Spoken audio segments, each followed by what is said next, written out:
হীৰা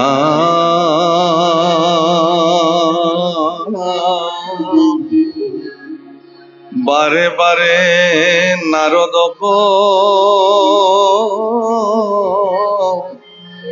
পথান্ত মাধবে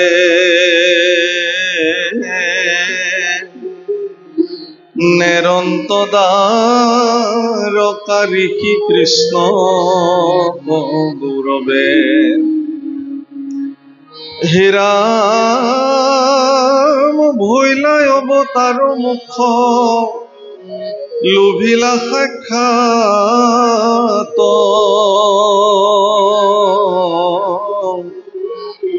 তথাপিও কমিলে কৃষ্ণৰ সেৱাত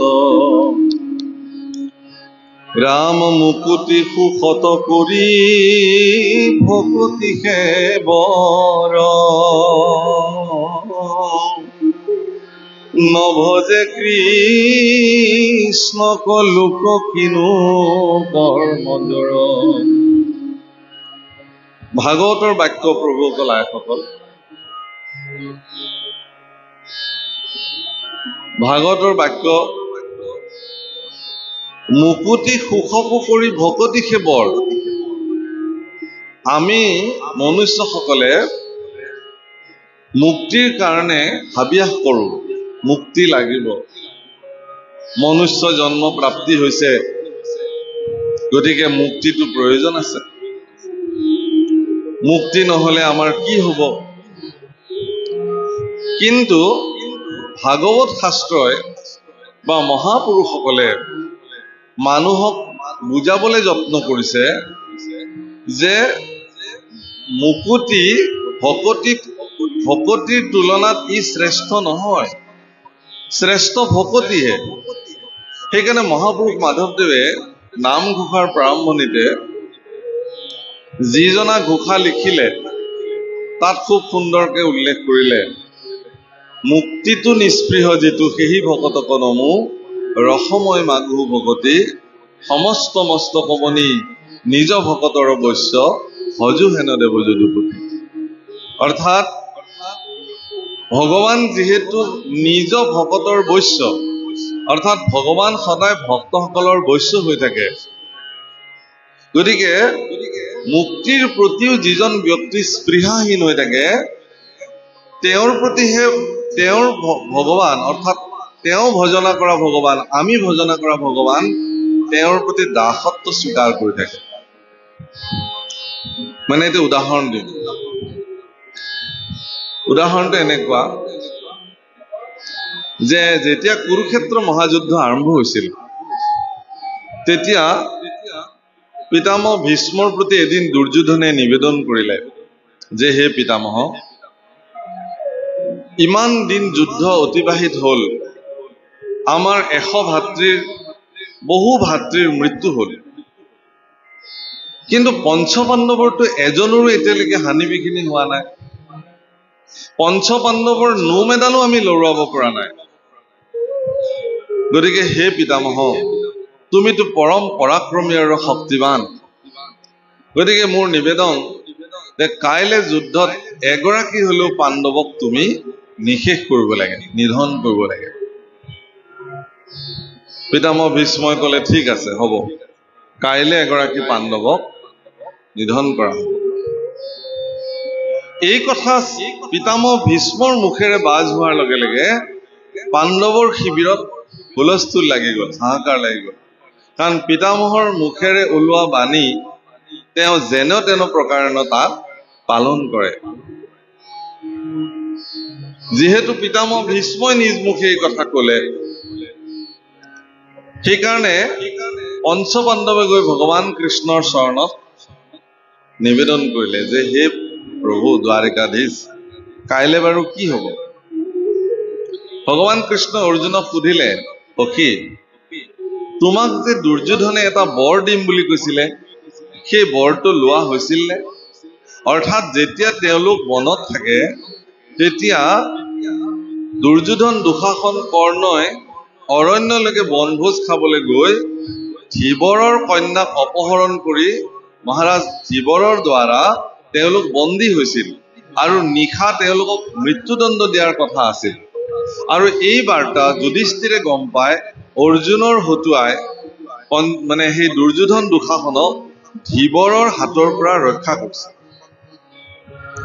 এই কথাত দুৰ্যোধন সন্তুষ্টি হৈ তেওঁ কি বৰ লাগে সুধিছিল আৰু তেতিয়া তেওঁ কৈছিল যে মোক একো বৰ নালাগে বোলে লোৱা কিবা নহয় কিবা লোৱা তেতিয়া কৈছিল যে মই সময়ত লম যেতিয়া মোৰ প্ৰয়োজন হ'ব ভগৱান কৃষ্ণই অৰ্জুনক মনত পেলাই দিলে যে আজি তোমাৰ এই বৰটো লোৱাৰ সুযোগ হৈছে তুমি লোৱাগে এই বুলি কোৱাত তেওঁলোক আহিলে আহি কৃষ্ণ পুৰুষে শিকাই দিয়া মতে তেওঁ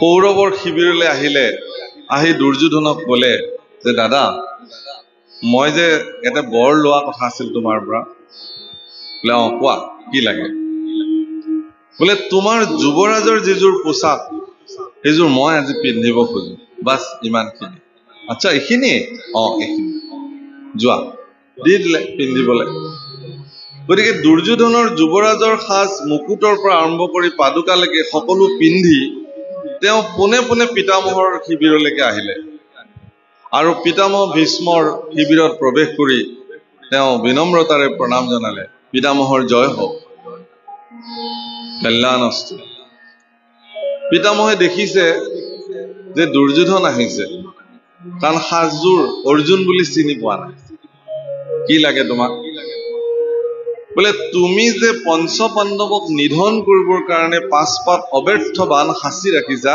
সেই কেইপাত মই নিবলৈ আহিছো পিতামহ ভীষ্মই বোলে ভালে হ'ল মোৰ হাতেৰে পঞ্চ পাণ্ডৱৰ মৃত্যু হোৱাতকে যদি এই দায়িত্ব দুৰ্যোধনে স্বয়ং ল'ব খুজিছে তেতিয়াহ'লে মোৰ কি অসুবিধা আৰু সেইকাৰণে তেওঁ কি কৰিলে আমুক জেগাত আছে বুলি দেখুৱাই দিলে আৰু অৰ্জুনে 5 পাত বাণ লৈ পুনৰ পিতামহক সেৱা জনালে বোলে মই এতিয়া বিদায় লওঁ যোৱা ৰাতিপুৱা যেতিয়া সাজি কাচি যুদ্ধ ক্ষেত্ৰলৈ যাবলৈ ওলাইছে তেতিয়া পিতামহ ভীষ্মক দুৰ্যোধনে সুধিছে যে পিতামহ কথাটো মনত আছে নহয় আজিতো এগৰাকী পাণ্ডৱক তুমি নিধন কৰা কথা আছে পিতামহে ক'লে কেলে সেই দায়িত্বটো কালি তুমি লৈ নিজে লৈছা মইনো ক'ত দায়িত্ব ললো কেলে তুমি মোৰ যি অব্যৰ্থ 5 পাত বাণ আছিলে এইটোতো তুমি লৈ আহিছা তেতিয়া বোলে মইতো যোৱা নাছিলো বোলে তোমাৰ সাজ সজ্জা কোনে পিন্ধিছিলে বোলে অৰ্জুনে কেলে পিন্ধিছিলে তোমাৰ সাজ সজ্জা বোলে বিচাৰিলে আকৌ পিন্ধিবলৈ মই দি দিলো বোলে তেতিয়াহ'লে অৰ্জুনক মই বাণ কেইপাত দি পঠালো এই বাণ এতিয়া পাণ্ডৱৰ শিবিৰলৈ গুচি গ'ল আমাৰ হাতত আৰু হাত নাই মই আৰু কোনো পাণ্ডৱক নিধন কৰিব নোৱাৰো এই কথা কোৱাত দুৰ্যোধনে পিতামহ ভীষ্মক অত্যন্ত তিৰস্কাৰ কৰিছে অত্যন্ত তিৰস্কাৰ একদম নিম্ন ৰুচি সম্পন্ন শব্দৰ দ্বাৰা তেওঁ নিন্দা কৰিছে যে মই আগতেই জানো তুমি যদিও যুদ্ধ মোৰ হৈ কৰিছা কিন্তু তোমাৰ মনোনিৱেশ সকলো কেৱল ক'ত আছে পাণ্ডৱৰ লগতহে আছে এতেকে মই জানোৱে তুমি এইটো কাম কৰিবা বুলি এনেকা দুৰ্যোধনৰ অত্যন্ত বেয়া কথা শুনি পিতামহ ভীষ্মই কিছু সময়ৰ কাৰণে ধ্যানস্থ হৈ চালে যে দৰাচলতে কামটো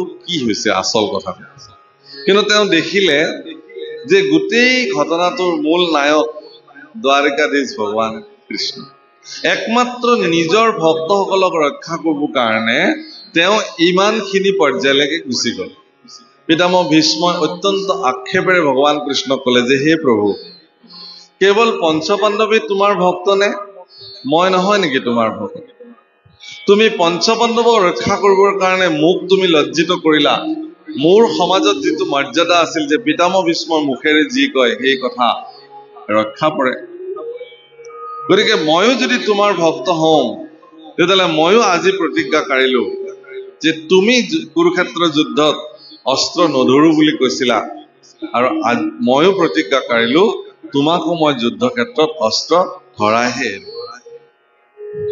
এই কথাত ভগৱান কৃষ্ণই তেওঁৰ প্ৰাৰ্থনাক স্বীকাৰ কৰিলে আৰু সঁচাকে কৃষ্ণ পুৰুষে এদিন হাতত চক্ৰ লৈ পেলাই যুদ্ধ ক্ষেত্ৰত অৱতীৰ্ণ হ'বলগীয়া হ'ল। এই কথা পিতামহ ভীষ্মই মোক্ষোৎসৱৰ 2য় স্কন্ধত খুব ধুনীয়াকে বৰ্ণন কৰিছে যে তেওঁ কিমান ভক্তবৎসল, শৰণাগত বৎসল, নিজৰ ভক্তসকলৰ তেওঁ কিমান দাস। কিন্তু ভগৱান আমাৰ দাস হৈ যাব এনেকুৱা মনোবৃত্তিৰে আমি থাকিব নালাগে।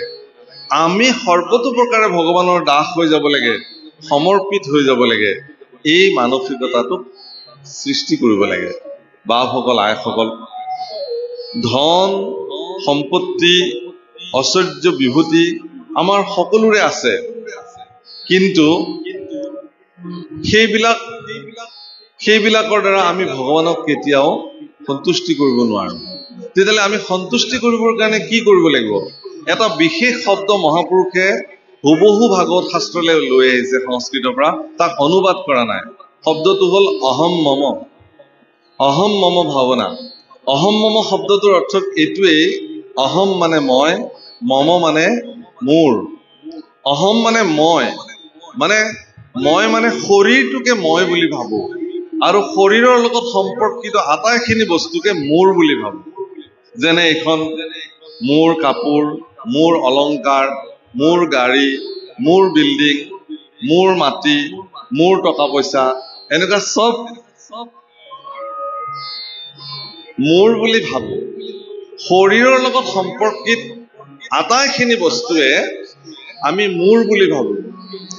যিদিনাখনে মানে কথাটো এনেকুৱা, সেইকাৰণে আমি ভগৱানক ভজিবৰ কাৰণে এই শৰীৰটো বাধক হৈ যায়। শব্দটো মনত ৰাখিব। ভগৱানক আমি ভজিবৰ কাৰণে শৰীৰটো আমাৰ কাৰণে বাধক, কাৰণ ই মায়াৰ বিষয় সকলো আমাক মজগুল কৰি ৰাখে। কিন্তু এই শৰীৰটো যিটো বাধক, এই শৰীৰটোকে যদি আপুনি ভগৱানৰ ওচৰত সমৰ্পিত কৰি দিব পাৰে, তেতিয়াহ'লে সেইদিনাখন শৰীৰটো বাধকৰ পৰা সাধকলৈ উত্তৰণ হ'ব। সেইদিনাখন আৰু আপোনাৰ শৰীৰ বাধক হৈ নাথাকে, আপুনি সাধক হৈ যাব। মই এটি সৰু উদাহৰণ দিওঁ আপোনালোকক। আমি কেতিয়াবা আমাৰ মানুহে, মই যদি এটা ধুনীয়া ঘৰ সাজিছো, কোনোবাই যদি সোধে ঘৰটো আপোনাৰ বৰ ধুনীয়া ঘৰ সাজিছে, তেতিয়া আমি কি বুলি কওঁ? এই মইনো ক'ত সাজিছো, মোৰনো ক'ত ঘৰ, ঈশ্বৰৰে ঘৰ। ল'ৰা ছোৱালীক পৰিচয় কৰাই দিলেও আমি কি বুলি কওঁ? এইটো কাৰ ল'ৰা? আপোনাৰ ল'ৰা নেকি? কাৰ বুলি কম নো? আপোনালোকৰ বুলিয়ে ধৰক, ঈশ্বৰৰ, মোৰ বুলি নহয়। কিন্তু মনত ৰাখিব প্ৰভুসকল, এইটো ব্যৱহাৰিক দিশত এইটো নহয়। এজন সন্ত পুৰুষে এবাৰ এনেকে কৃষ্ণ কথা কৈ থাকোতে সৰু ল'ৰা এটাই খুব উৎপাত কৰি থাকিলে। উৎপাত কৰি থকাৰ কাৰণে সন্ত পুৰুষে ইয়াৰ পৰাই ক'লে, এইটো কাৰ ল'ৰা? কাৰ ল'ৰা এইটো ইমান উৎপাত কৰিছে? তেতিয়া দেউতাকে লাহেকে উঠি পেলাই ক'লে, হে গুৰুদেৱ, এইটো আপোনাৰে ল'ৰা। তেতিয়া গুৰুদেৱে ল'ৰাটোক ধমকি দিলে, আই চুপচাপ বহি থাক, হুলস্থুল নকৰিবি। বহি থাকিলে, একদম চুপচাপ হৈ বহি থাকিলে। অনুষ্ঠান শেষ হোৱাৰ পিছত সকলো মানুহ যেতিয়া যাবলৈ ওলাল, সেই মানুহজনে ল'ৰাটোক লৈ পেলাই যাবলৈ ওলাল, গুৰুদেৱে ল'ৰাটোক থাপ মাৰি ধৰি কাষত বহাই দিলে, বহি থাক। বোলে গুৰুদেৱ মই তাক লৈ যাওঁ। তাক লৈ যাওঁ মানে? বোলে মোৰ ল'ৰাটো। এইটো আপোনাৰ ল'ৰা নেকি? বোলে হয়। কেলে? আপুনিতো গোটেই সমাজৰ মাজত মোৰ ল'ৰা বুলি কৈছিলে ইয়াক। গতিকে এতিয়া মোৰ ল'ৰা মোৰ লগত থাকিব, আপোনাৰতো ল'ৰা নহয়, আপুনি যাওক। চকু পানী হৰহৰকে ওলাব ধৰিলে। গুৰুদেৱ ভগৱান, আগ নাই পাছ নাই, এটাই ল'ৰা, দুটা তিনিটা হলেও আপোনাক দি থৈ গলোহেঁতেন এটা। কি কৰিম মই এতিয়া? কৃপা কৰক। নহয় নহয়, আপুনি কৈছে নহয় সকলোকে মোৰ ল'ৰা বুলি, গতিকে ই এতিয়া মোৰ লগতে থাকিব, বাছ ইয়াত থাকিব। মই তাক ধমকি দিওঁ, মৰম কৰো, খুৱাও, পঢ়ুৱাও, যি কৰো মই কৰিম। কান্দিবলৈ ধৰিলে একদম চৰণত পৰি, গুৰুদেৱ এনেকুৱা নকৰিব, ল'ৰাটো মোক দিয়ক। তেতিয়া গুৰুদেৱে তেওঁক কৈছে, শুনা, এই যে তুমি সমস্ত মানুহক দেখুৱাই পেলাই ক'লা যে এইটো আপোনাৰ ল'ৰা, এইটো আপোনাৰ ব্যৱহাৰিক ভাৱনা, কিন্তু এইটো হ'ব নালাগে। হ'ব লাগে কি? ব্যৱহাৰিক দিশত এইটো মোৰ ল'ৰা এনেকেই ক'ব লাগে। এইটো মোৰ ঘৰ, এইটো মোৰ গাড়ী এখন, এইটো মোৰ সম্পত্তি, কিন্তু অন্তঃদৃষ্টিৰে কি বুলি ক'ব লাগে, হে ভগৱান এইবোৰ সকলো তোমাৰ। কিন্তু আমাৰ উল্টা হয়, মনে মনে ভাবি থাকো মোৰ বুলি, আৰু মানুহক দেখুৱাকে ব্যৱহাৰিক দিশত কওঁ কি বুলি, যে এইবোৰ ভগৱান। নাম ঘোষাত অত্যন্ত গুৰুত্বপূৰ্ণ ঘোষা এজনা মহাপুৰুষে এই সন্দৰ্ভত উল্লেখ কৰিছে। অন্তৰত এক ঈশ্বৰক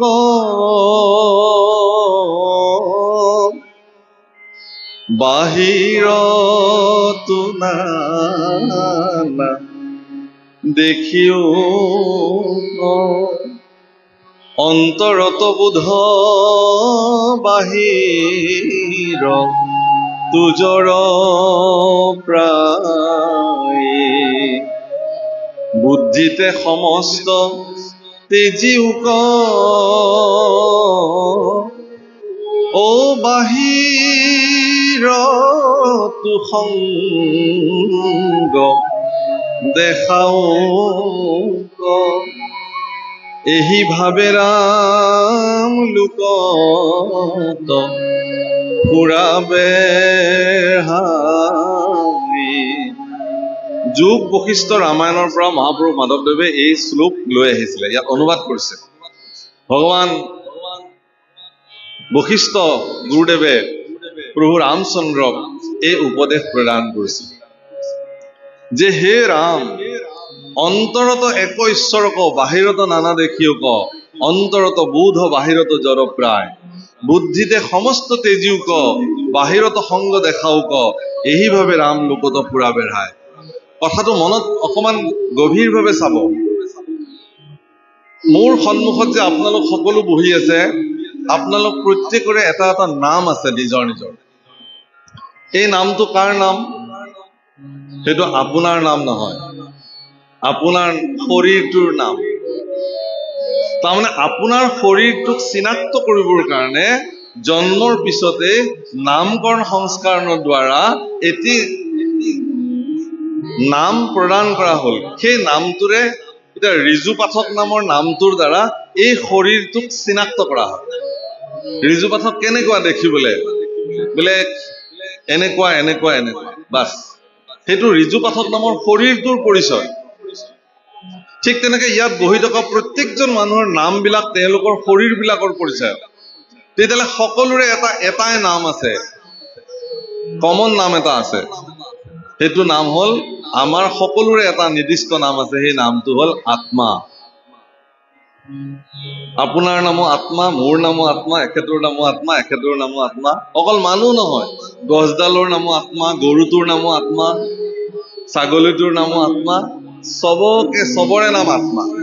সেইকাৰণে ভক্তি ৰাজ্যত, ভক্তিৰ পৰিৱেশত এজন ব্যক্তিক চূড়ান্ত পৰ্যায়লৈ আহি ঈশ্বৰ ভক্তি কৰিবৰ কাৰণে মহাপুৰুষ শংকৰদেৱে দৰ্শনত কি বুলি কৈছে, তেওঁৰ দৃষ্টিভংগীত কৈছে, সমস্ত প্ৰাণিত বিষ্ণু বুদ্ধি নোহে যাৱে, কায় বাক্য মনে অভ্যাসী বা আহি বাবে। সমস্ত প্ৰাণিত দেখিবে আত্মা সম, উপায় মধ্যতো এইটো অতি মুখ্যতম। ভক্তিৰ উপায়ৰ শ্ৰেষ্ঠতম উপায়টো হ'ল আপুনি সকলোকে আত্মা দেখিব লাগিব। সেইটো ভিতৰত আভ্যন্তৰীণ দৃষ্টি। বাহ্যিকতাত যোন যি, মোৰ পত্নীকো মই আত্মা দৃষ্টি কৰিব লাগে, বাহ্যিকতাতহে তেওঁ মোৰ পত্নী। ঠিক তেনেকে মোৰ পুত্ৰও বাহ্যিক দৃষ্টিতে তেওঁ মোৰ পুত্ৰ, কিন্তু অন্তঃ দৃষ্টিৰে যদি মই চাওঁ, তেওঁ মোৰ তাতে যি আত্মা বিদ্যমান হৈ আছে, তেওঁৰ তাতো একেই আত্মা বিদ্যমান আছে। এই দৃষ্টিটোক প্ৰপঞ্চ দৃষ্টি বোলে প্ৰভু ফলাই। আপোনালোকে জানে গুৰু গীতা বুলি এখন গীতা আছে, তাত এটি শ্লোক আছে, গুৰুৰ ব্ৰহ্মা গুৰু বিষ্ণু গুৰুদেৱ মহেশ্বৰ গুৰু সাক্ষাৎ পৰম ব্ৰহ্ম তস্मै শ্ৰী গুৰৱে নমঃ। মানে গুৰু সাক্ষাৎ ঈশ্বৰ বুলি কৈছে, পৰম ব্ৰহ্ম। গুৰু সাক্ষাৎ পৰম ব্ৰহ্ম, গুৰু সাক্ষাৎ পৰম ব্ৰহ্ম। আপুনি যিদিনাখন গুৰুৰ ওচৰলৈকে আহিব, সেইদিনাখন গুৰু সাক্ষাৎ ভগৱান বুলি আপুনি মানিব লাগিব, যে এওঁৱে মোৰ কাৰণে ভগৱান। গুৰুৱে আপোনাক ঈশ্বৰৰ স্বৰূপ দৰ্শন কৰাব। সিদিনাখন আপোনাৰ দৃষ্টিত দুজন ভগৱান হ'ব। এজনটো গুৰুদেৱ নিজেই ভগৱান, গুৰুদেৱ ভগৱান বুলি কওঁ আমি। আৰু আনজন হ'ল গুৰুৱে পৰিচয় কৰোৱা ভগৱান। গুৰুৰ সান্নিধ্য আৰু সংস্পৰ্শত থাকি ভক্তি ৰাজ্যত প্ৰৱৰ্তা থাকোতে সমস্ত জগতৰ সকলো অস্তিত্বতে ভগৱান দেখিব পাৰে। এইটোক প্ৰপঞ্চ দৃষ্টি বোলে। মহাপুৰুষ শংকৰদেৱ গুৰুজনাই সেই প্ৰপঞ্চ দৃষ্টিৰ ভিত্তিত লিখি থৈ গৈছে, সমস্ত প্ৰাণীতে বিষ্ণু বুদ্ধি নোহে যাৱে, কায় বাক্য মনে অভ্যাসিবে আহে। সেইকাৰণে হে প্ৰভুসকল, যদি গৰু, কুকুৰ, শিয়াল, গছ গছনি, তৃণ, তৰু সকলোতে ভগৱান দেখিব পাৰি অন্তঃদৃষ্টিৰে, তেতিয়াহ'লে ৩৩ কোটি যি দেৱতা আছে, সেই ৩৩ কোটি দেৱতাৰ অন্তঃকৰণত ভগৱানক আপুনি দেখিব পাৰিবনে নোৱাৰে? ভাৰতবৰ্ষৰ সনাতন পৰম্পৰাৰ আটাইতকৈ শ্ৰেষ্ঠ বিশিষ্টতা এইটো। নিজৰ আস্থা আৰু নিজৰ হেৰিৰ ভিত্তিত প্ৰত্যেকে যি দেৱতাক উপাস্য ভগৱান হিচাপে মানে, প্ৰত্যেকে নিজৰ নিজৰ উপাস্য ভগৱানক আনৰ আস্থা আৰু উপাস্য ভগৱানক দৰ্শন কৰিব পৰাটোৱে ভাৰতবৰ্ষৰ শ্ৰেষ্ঠ বিশিষ্টতা। আমি মহাপুৰুষ শংকৰদেৱৰ দৃষ্টিত দৰ্শনত আমি এক কৃষ্ণক ভজনা কৰোঁ। দৈৱকনন্দন কৃষ্ণ আমাৰ পৰম ভজন্য দেৱ। সেই ইয়াৰ অৰ্থ এইটো নহয় যে কোনোবাই অন্য দেৱ দেৱতাক ভজনা কৰিছে তাক আপুনি হীন দৃষ্টিৰে চাব, এইটো কথা মহাপুৰুষে কেতিয়াও কোৱা নাই। নিনিন্দিবাও নবন্দিবাও, নিন্দাও কৰিব নালাগে, বন্দনাও কৰিব নালাগে। আমি বিলাকে এই এশৰণবাদী লোকসকলৰ ক্ষেত্ৰত এই কথাটো স্পষ্ট হ'ব লাগে। আমি আমাৰ কৃষ্ণ ভগৱানক আমি উপাস্য ভগৱান হিচাপে তেওঁৰ চৰণত আত্মসমৰ্পণ কৰোঁ। ইয়াত দেৱৰ্ষি নাৰদৰ ক্ষেত্ৰত এটা সুন্দৰ কথা প্ৰযোজ্য কৰিছে, আপোনালোকক মই মুকলি কৰিব কৈছো। কৈছে যে বাৰে বাৰে দ্বাৰকাৰ পৰা দেৱৰ্ষি নাৰদক খেদি পঠিয়াৰ পিছতো দেৱৰ্ষি নাৰদে কিন্তু দ্বাৰকাৰ সমৃদ্ধি দেখি তাৰ পৰা যাব খোজা নাই। তেওঁ কি কৰিলে, সমগ্ৰ দ্বাৰকা ঘূৰিব ধৰিলে আৰু এনেকে ঘূৰোতে প্ৰত্যেকটো মন্দিৰতে তেওঁ ভগৱান কৃষ্ণক দেখিছিল। অৰ্থাৎ প্ৰত্যেকগৰাকী ভাৰ্যা, ভগৱানৰ যিমান ভাৰ্যা আছে প্ৰত্যেক ভাৰ্যাৰ লগতে ভগৱান কৃষ্ণক একেটা সময়তে তেওঁ দেখিছিল। আৰু সেইকাৰণে দেৱৰ্ষি নাৰদে ভগৱান কৃষ্ণক প্ৰশ্ন কৰিছিল যে হে ভগৱান, তুমি থাকা ক'ত? আচল তুমি নাথাকা ক'ত বুলি সুধিব লাগিছিল, কিন্তু সুধিলে কি বুলি, তুমি ক'ত থাকা? উত্তৰটো কি দিছে? নাহম তিষ্ঠামি বৈকুণ্ঠে যোগিনাং হৃদয়ে নচ মদ্ভক্ত যত্ৰ গায়ন্তি তত্ৰ তিষ্ঠামি নাৰদম।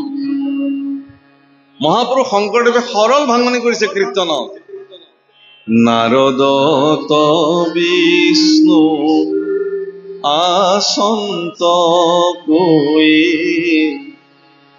বৈকুণ্ঠ তুমই নথাকো ৰৈ,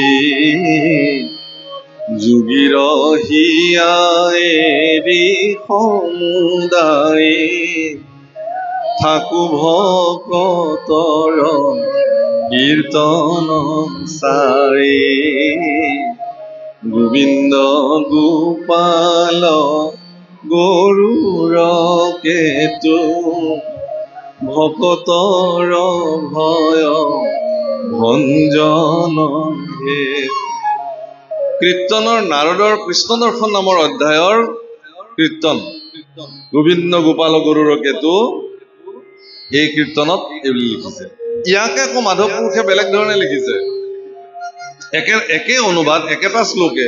না অহম তিষ্ঠামি, মই নাথাকো বৈকুণ্ঠত, যোগিনাং হৃদয়ে নচ, যোগীৰ হৃদয়তো নাথাকো, মদ ভক্ত যত্ৰ গায়ন্তী, মোৰ ভক্তসকলে য'ত মোৰ গুণানুকীৰ্তন গায় তত্ৰ তিষ্ঠামি নাৰদ। আজি ইয়াত আপোনালোকে সকলোৱে কৃষ্ণ গুণ গাইছে, ইয়াত ভগৱান বিদ্যমান হৈ আছে, প্ৰত্যেকৰে হৃদয়ে ভগৱান বহি আছে। মহাপুৰুষ মাধৱদেৱে একেটা শ্লোককে বেলেগ ধৰণে অনুবাদ কৰিছে। একান্ত ভকত সবে নিৰ্গুণ কৃষ্ণৰ গুণ, গাৱে সদা বসিয়া যথা, বৈকুণ্ঠক পৰিহৰি যোগীৰ হৃদয়েৰি থাকা হৰি সাক্ষাতে তথা। বাৰু যি কি নহওক, দেৱৰ্ষি নাৰদে ইয়াৰ উত্তৰ পালে আৰু সেইকাৰণে দেৱৰ্ষি নাৰদে সমগ্ৰ জগত পৰিভ্ৰমণ কৰিছে আৰু সকলোতে ভগৱানৰ অস্তিত্বক দেখিছে কাৰণ কেলে তেওঁ জলৈকে গৈছে ততে কেৱল কৃষ্ণ গুণ গাইছে অৰ্থাৎ আপুনি যিদিনাখনে শৰণ গ্ৰহণ কৰিলে ভগৱান কৃষ্ণৰ শৰণ গ্ৰহণ কৰিলে সিদিনাখনৰ পৰাই কৃষ্ণ কীৰ্তন কৰাটো আপোনাৰ জীৱনৰ অবিচ্ছেদ্য অংগ হিচাপে পৰিগণিত হ'বই লাগিব আপুনি যিমান প্ৰসংগ কৰক যিমান নাম গাওক গুৰুজনাই প্ৰদান কৰা শৰণৰ যি বাক্য তাৰ লগত যিটো নাম জপ ই নিতান্তই আৱশ্যক কৰিবই লাগিব যদি নকৰে আপোনালোকে শ্ৰীৰামাতাৰ নাম শুনিছে আতাপুৰুষসকলৰ অন্যতম আতাপুৰুষ শ্ৰীৰামাতাই শ্ৰী শ্ৰী নাৰায়ণ দাস ঠাকুৰ এটাৰ ঘৰলৈকে ভিক্ষা খুজিবলৈ গৈছে ভিক্ষা মানে সদায় যায় আৰু আই বাৰবাসীয়ে তেওঁলোকক দ্ৰব্য বস্তু প্ৰদান কৰিছে শ্ৰী শ্ৰী নাৰায়ণ দাস ঠাকুৰ এটাৰ পত্নী আই বাৰবাসীয়ে অত্যন্ত তেওঁ উদাৰ চিত্তৰ এগৰাকী নাৰী আছিলে তেওঁ সুধিছে শ্ৰীৰামাতাক বোলে প্ৰসংগ কৰিছানে বোলে কৰা হৈছে আই কিমান কৰিছা বোলে 14 প্ৰসংগকৈ বৰ্তি থকা হৈছে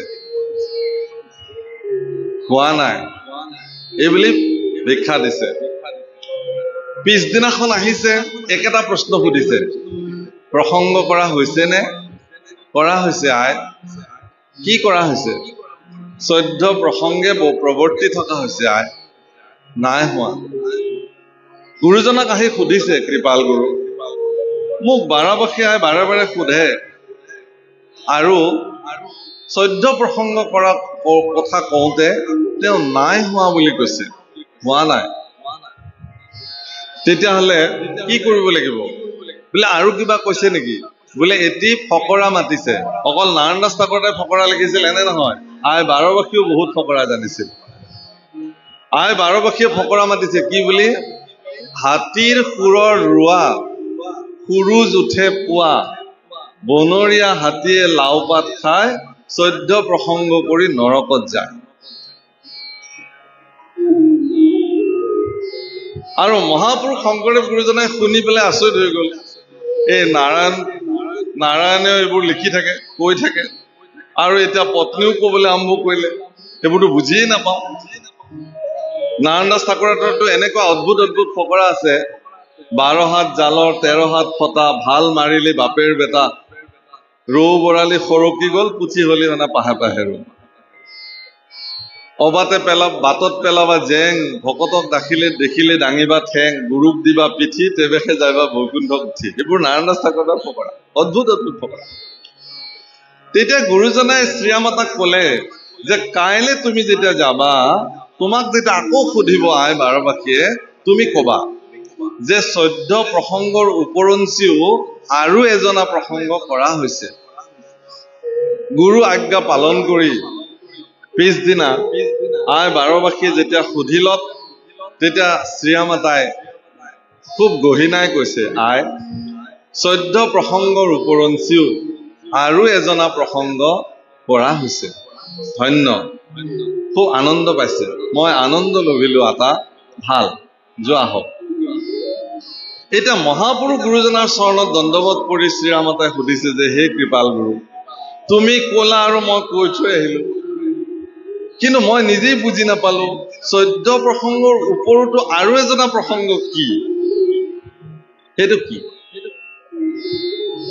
তেতিয়া গুৰুজনাই কৈছে শুনা কেৱল 14 প্ৰসংগ কৰিলেই নহব মই যে তোমালোকক নাম বস্তু প্ৰদান কৰিছো ভগৱানৰ অখণ্ড নাম সেই নামৰ জপ ইটোক নিবিড় প্ৰসংগ কীৰ্তন বোলে ই নিতান্তই কৰিব লাগিব হৰিৰ নাম হৰিৰ নামৈব কেৱলম কলো নাস্তি নাস্তব্য গতিৰ অন্যথা হৰিনামে গতি হৰিনামে ভকতৰ কেৱলে ভগতি এই হৰিনাম কীৰ্তন নাম জপ ই নিতান্তই মানুহৰ জীৱনৰ আৱশ্যকীয় অংগ দেৱৰ্ষি নাৰদে সমস্ত জগতত নাম প্ৰৱৰ্তাই ফুৰিবলৈ আৰম্ভ কৰিলে আৰু এনেকে আহি আহি তেওঁ এদিন বসুদেৱৰ গৃহত প্ৰৱেশ কৰিলে হীৰা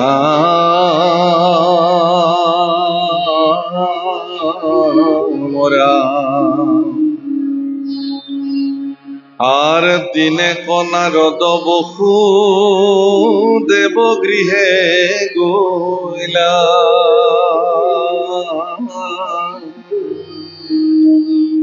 দেখি বসু দেৱে পাদুদক হিৰে লৈলা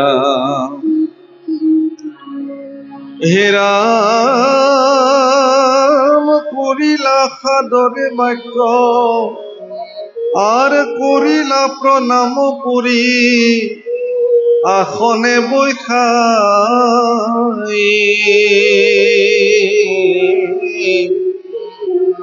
বুলিলা সাদৰে বাক্য নাৰদ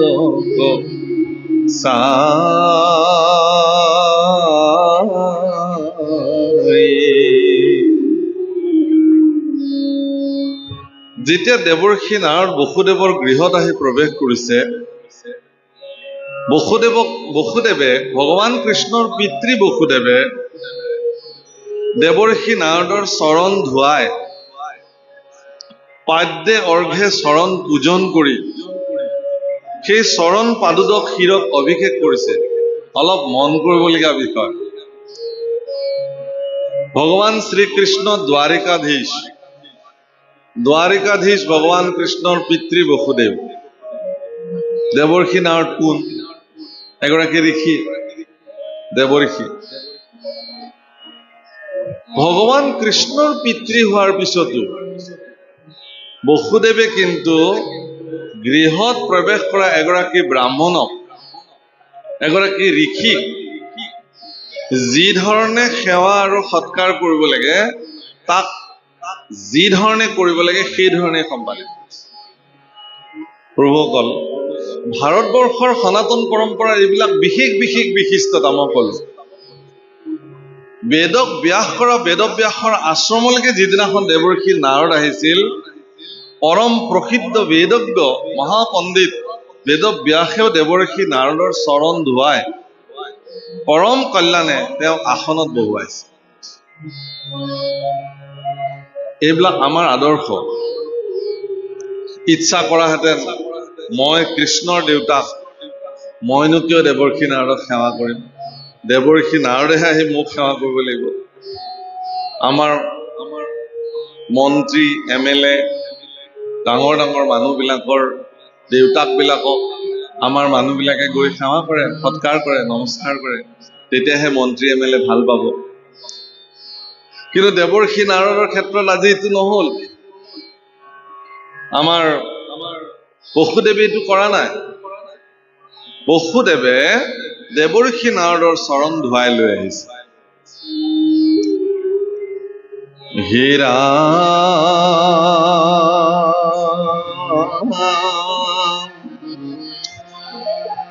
পিতৃ আগমনত পুত্ৰৰ হোৱে সিদ্ধি ভকতক পাইলে দুখী যেন পাৱে নিধি হে ৰাম সিহি মতে ভগৱন্ত তুজু আগমনে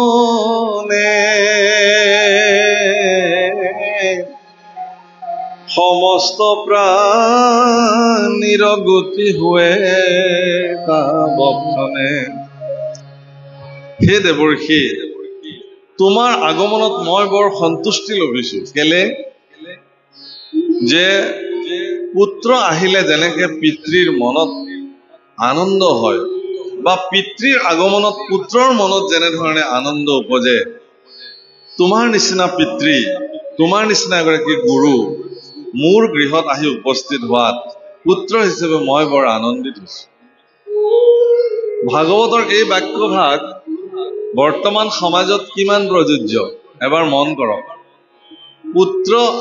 পিতৃ আগমনে পুত্ৰৰ যেন সুখ প্ৰভুসকল গাঁৱৰ পৰা গৈ গুৱাহাটীত বহুত ডাঙৰ ডাঙৰ বিল্ডিং সাজিছে বহুত ধন উপাৰ্জন কৰিছে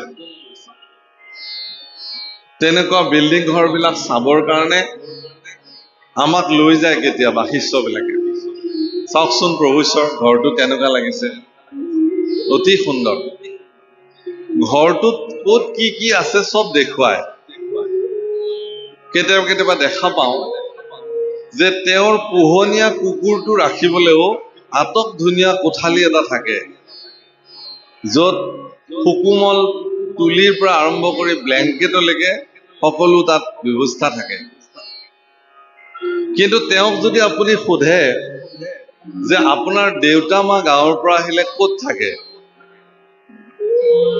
কৰবাত থাকিব আৰু অৰ্থাৎ পিতৃ মাতৃৰ কাৰণে এটি সুকীয়া ঘৰ ৰুম আটক ধুনীয়াকে তেওঁলোকে নসজায় মই সকলোৰে ক্ষেত্ৰত পোৱা নাই কিছু সংখ্যক এতিয়াও এনে বহুত মানুহ আছে পিতৃ মাতৃক ভগৱানৰ নিচিনা পূজন কৰে প্ৰভুসকল এগৰাকী মাতৃয়ে 10 মাহ 10 দিন গৰ্ভত সন্তানক ধাৰণ কৰি এদিন তেওঁ সেই সন্তান যিদিনাখন প্ৰসৱ কৰে মৃত্যু যন্ত্ৰণাৰ লগত যুঁজি তেওঁ সেই সন্তান প্ৰসৱ কৰে আৰু সিদিনাখনে তেওঁৰ দায়িত্ব শেষ এনেতো নহয় সেই সন্তানক পালি পুখি ডাঙৰ কৰি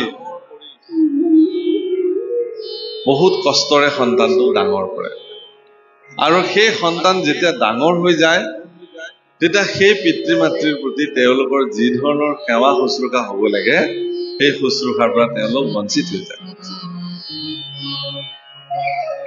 বহুত দেখা যায় মই আপোনাক উদাহৰণ দিওঁ মই কওঁ এই কথাটো আজিকালি সকলোতে এইকাৰণে কওঁ যে আজিৰ প্ৰজন্মই অন্তত নিজৰ পিতৃ মাতৃক অৱহেলা যাতে নকৰক বৃদ্ধাশ্ৰম বিলাক নাইকিয়া হৈ যাওক পৃথিৱীৰ পৰা মই এইটোৱে বাঞ্ছা কৰোঁ বৃদ্ধাশ্ৰম এখনো থাকিব নালাগে কিয় কাৰণ আমাৰ পিতৃ মাতৃ মৃত্যুৰ পৰ্যন্ত মোৰ লগত থাকিব মই তেওঁক নিজ হাতে শুশ্ৰূষা কৰিম সেৱা কৰিম আয়ে যেনেকে মোক ভাত খুৱাই দিছিলে ময়ো বৃদ্ধ অৱস্থাত আইক ভাত খুৱাই দিম দেউতাক মই গা ধুৱাই দিম মোক যেনেকে দেউতাই গা ধুৱাই দিছিলে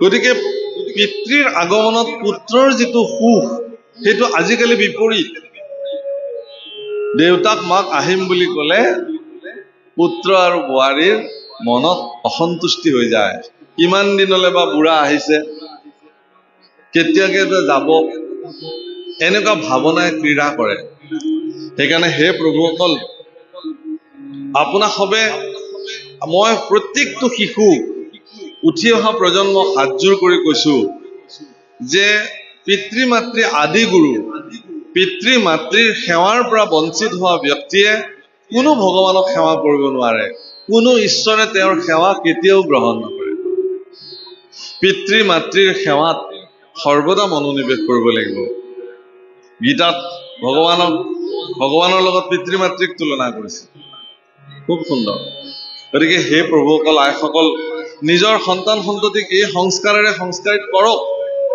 পিতৃ মাতৃ গুৰু জ্যেষ্ঠজন এই সকলৰ প্ৰতি সৎকাৰী মনোবৃত্তি আমাৰ ল'ৰা ছোৱালীবিলাকৰ থাকিবই লাগে সেইকাৰণে আচলতে ভাগৱতত এই বাক্য মহাপুৰুষে উল্লেখ কৰিছে যে পিতৃৰ আগমনত সন্তানৰ যেনেকে সুখ হয় আজি মোৰো সেই একেই সুখ হৈছে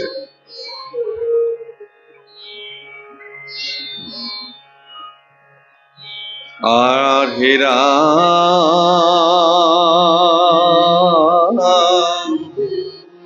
আছে সুখ দুখ দুই দেব কপুজনে কেৱলে মুখক মাত্ৰ সাধে সাধুজনে হেৰাম পূজায় অনুৰূপে খেদে বতা দেই ফল পৰন্ত কৰুণা মাত্ৰ ভকত সকলে সৰ্বদা ভকতক কৰুণা দৃষ্টিৰে চাব পাৰে দয়াৰ দৃষ্টিৰে চাব পাৰে ভকতে ভগৱন্ত যাৰ নাই আদি অন্ত ভকতক ভজিলেই বোলে কৰ্মজৰৰ পৰা নিস্তাৰ পাব পাৰে তেতিয়াহ'লে সেই ভকত কেনেকুৱা হ'ব লাগিব সেই ভকতৰ সংজ্ঞা কি প্ৰভুসকল কোনেও চাৰ্টিফাইড কৰিব নোৱাৰে আপোনাক যে আজিৰ পৰা আপোনাক ভকত বুলি মই প্ৰমাণ পত্ৰ দিলো, কোনেওতো দিব নোৱাৰে। এনেকুৱাটো ব্যৱস্থা আজিলৈকে হোৱাই নাই। আপুনি মই কেতিয়াও নিৰ্ণয় কৰিব নোৱাৰো যে এখেত ভকত হয় এখেত নহয়, এনেকুৱাটো কোনো ব্যৱস্থা নাই। মই ভকত হৈছো নে নাই তেওঁ জানে, ভগৱানে জানে। আপুনি ভকত হৈছে নে নাই ভগৱানেহে জানে। কিন্তু আমাৰ দৃষ্টিত আমি সকলোকে ভকত বুলি চাব পাৰো। কিন্তু ভক্তসকলৰ এটা বিশেষ চৰিত্ৰ, সেইটো হল কি, মানে ভাগৱতৰ দশপ্ৰচেতকক জ্ঞান দিওঁতেও মানে নাৰদে খুব ধুনীয়াকে কৈছে, অকামো বা সৰ্বকামে বা মোক্ষ কাম উদাৰধি তীব্ৰেণ ভক্তি যোগেন যজেত পুৰুষম পৰাম। সকামতে হওক বা অকামতেই হওক, তীব্ৰভাৱে যিসকলে ভক্তি কৰে ভগৱানক তেওঁলোকেই ভকত। কিন্তু কিছুমান চৰিত্ৰ নিৰ্ণয় কৰিছে ভকতসকলৰ, ভাগৱততে উল্লেখ কৰিছে, দয়া সৰ্বভূতেষু সন্তুষ্টয়েন কেন বা। সকলো ভূতৰ প্ৰতি দয়া, আৰু আপুনি যি পাইছে তাতে সন্তুষ্ট থাকক। সৰ্বেন্দ্ৰিয় উপশান্তস্য, সকলো ইন্দ্ৰিয়ক আপোনাৰ নিয়ন্ত্ৰণত ৰাখিব পাৰিব লাগে। আৰু কি বুলি কৈছে যে তেতিয়া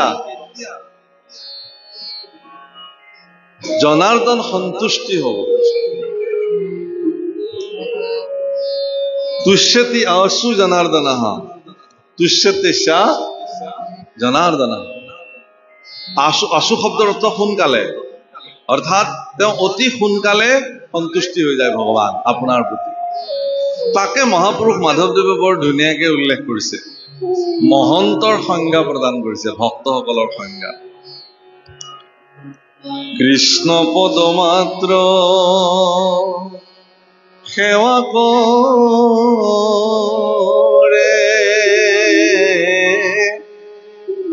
ও সমস্ত কামনা পৰিহৰে। বেদ ব্যৱহাৰ কদাচি তুনলংঘয়,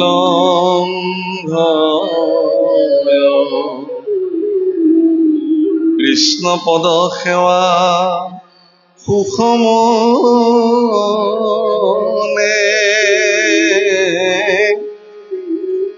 কৰে অনুভৱ সৰ্বক্ষণে। ইহাকে মহন্ত বুলিয়া জানানি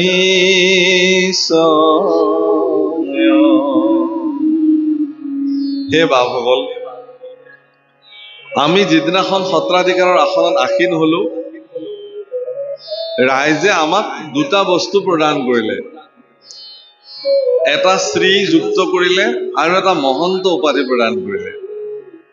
মই ভকতসকলক সুধিছিলো যে ইয়াৰ প্ৰয়োজনীয়তাটো কি? বোলে আপোনাক আজিৰ পৰা মহন্ত বুলি মানিলো আমি, আপুনি দেখুৱাই দিয়া মাৰ্গেৰে আমি গতি কৰিম। মহাপুৰুষে সত্ৰৰ অধিকাৰীসকলক মহন্ত পাতিছে, যাক আমি এটকাৰ মহন্ত বুলি কওঁ। মহন্ত মানে সত্ৰৰ অধিকাৰী। সত্ৰ মানে আজিৰ নহয় দেই প্ৰভুসকল, সত্ৰ শব্দ ভাগৱততো উল্লেখ আছে, মহাপুৰুষে উল্লেখ কৰিছে যে মান্য কৰি সুতক পাতিলা সত্ৰ তথা সৌনক প্ৰমুখে কোনে ভাগৱত কথা। অৰ্থাৎ সত্ৰ মানে য'ত সজ্জনসকলে সৰ্বদা সৎ তত্বৰ কথা পৰ্যালোচনা কৰে তাকেহে সত্ৰ বোলে। যদি সৎ তত্বৰ কথা পৰ্যালোচনাই নহয় তেতিয়াহ'লে সেই সত্ৰ হ'বনে? সত্ৰ নহয়। সত্ৰ হ'ব লাগিলে প্ৰতি ক্ষণতে তাত সৎ তত্বৰ কথা পৰ্যালোচনা কৰিব লাগিব, আৰু সেই সৎ তত্বৰ কথা কোনোবা এজনৰ পৌৰোহিত্যত চলিব। যিগৰাকীয়ে সেই সত্ৰৰ পৌৰোহিত্য কৰিব তেওঁকে সত্ৰাধিকাৰ বোলে বা মহন্ত বোলে। নামঘোষাত তেনেকুৱা মহন্ত হ'বৰ কাৰণে সংজ্ঞা দাঙি ধৰিলে মহাপুৰুষে। কৃষ্ণ পদমাত্ৰ সেৱা কৰে। এক প্ৰথম কৃষ্ণ পদ মাত্ৰ সেৱা কৰে। ও সমস্ত কামনা পৰিহৰে, সমস্ত কামনা পৰিহাৰ কৰিছে। দুই বেদ ব্যৱহাৰ কদাচি তুনলংঘনে, বেদ ব্যৱহাৰ কেতিয়াও লংঘন নকৰে। তিনি কৃষ্ণ পদ মাত্ৰ, কৃষ্ণ পদ সেৱা। সৰ্বক্ষণতে যিজনে কৃষ্ণ পদ সেৱাৰ সুখ অনুভৱ কৰে। চাৰি ইহাকে মহন্ত বুলিয়া জানা নিশ্চয়। এই চাৰিটা গুণেৰে যিজন ব্যক্তি সুমন্দিত হৈ থাকিব তেওঁৱে মহন্ত, তেওঁৱে অধিকাৰ। যদি এই গুণকেইটা নাই তেতিয়াহ'লে তেওঁ মহন্ত হ'ব নোৱাৰে। আৰু এই গুণ যাৰ শৰীৰতে বিদ্যমান হৈ আছে তেওঁকে আপুনি মহন্ত বুলি সেৱা কৰিব পাৰে। মহাপুৰুষ মাধৱদেৱৰ সিদ্ধান্ত। গতিকে তেনেকুৱা এগৰাকী মহন্ত বসুদেৱো কিন্তু মহন্ত, যি মহন্ত বসুদেৱে আজি দেৱৰ্ষি নাৰদক সেৱা কৰিছে। ইয়াৰ শ্ৰেষ্ঠ চৰিত্ৰ কি জানে? সমৰ্পিত মনোবৃত্তি। ব্ৰহ্ম যাদৱ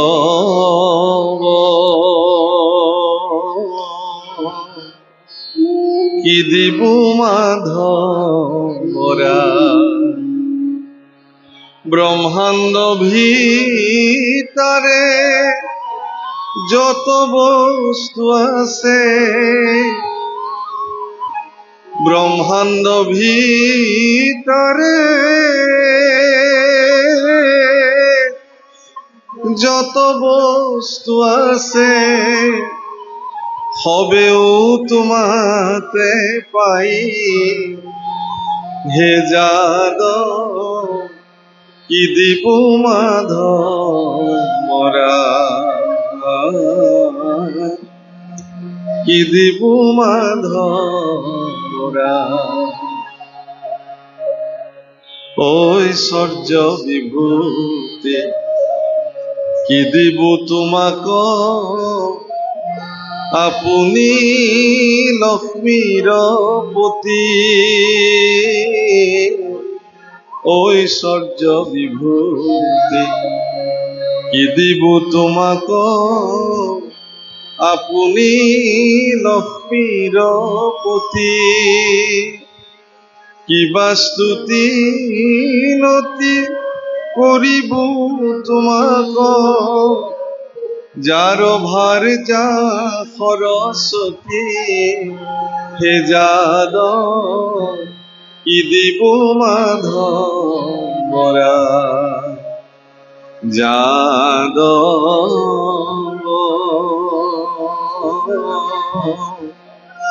কি দিবু মাধৱৰা। হে যাদৱ তোমাকনো কি দিম, এই ব্ৰহ্মাণ্ডৰ ভিতৰত যিমান বস্তু আছে সকলো তোমাতে পায়। সেইকাৰণে হে প্ৰভুসকল, আমাৰ ভগৱান কৃষ্ণ যেতিয়া গোৱালীসকলৰ ঘৰত দধি চুৰ কৰিছিল, শব্দটো বৰ বেলেগ ধৰণে কয়, মাখন চোৰ কানহায়া লাল, ভগৱানক চোৰ সজালে। বহুতে ক'ব খোজে ভগৱানে যদি চুৰ কৰিছিল আমি কৰাতনো কি অসুবিধা। প্ৰভুসকল, ভগৱানৰ সেই চুৰটো আপোনালোকৰ বৈষয়িক চুৰৰ লগত একে নহয়। সেইটো আপাত দৃষ্টিতহে চুৰ। চুৰ কাক বোলে? আনৰ সম্পত্তিক নুসুধাকে লৈ অহাটো, অনুমতিবিহীনভাৱে নিজৰ কৰি লোৱাটোকে চুৰ বোলে। কিন্তু গোপীবিলাকে জানিছিল যে এই সকলো বস্তু তেওঁৰে। আপোনালোকে চাওকচোন, যদি সঁচাকে দধি দুগ্ধ চুৰ কৰিলে গোপীবিলাকে কৃষ্ণক বেয়াই পায়, তেওঁলোকে লুকুৱাই থব লাগিছিল।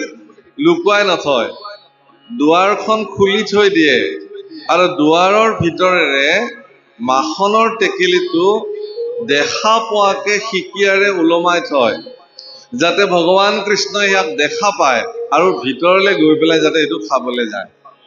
অৰ্থাৎ প্ৰত্যেকগৰাকী গোপীয়ে বাঞ্ছা কৰিছিল যে যশোদানন্দন কৃষ্ণ আমাৰ ঘৰলৈ আহক, তেওঁৰ চৰণ পাদুকা আমাৰ ঘৰৰ ভিতৰত দিয়ক আৰু আমি থৈ দিয়া মাখন তেওঁ ভৰপূৰ সেৱন কৰক। আৰু সেইকাৰণে তেওঁলোকে মনে মনে চুপি চুপি চাই আছিল, আগতে খাবলৈ দিছিল, তাৰ পিছত গৈ ভগৱান কৃষ্ণক ধৰিছিলে। নন্দৰ পুত্ৰ কৃষ্ণক এনেই চুই চাব নোৱাৰে, প্ৰটকল আছে, ৰজাৰ পুত্ৰ।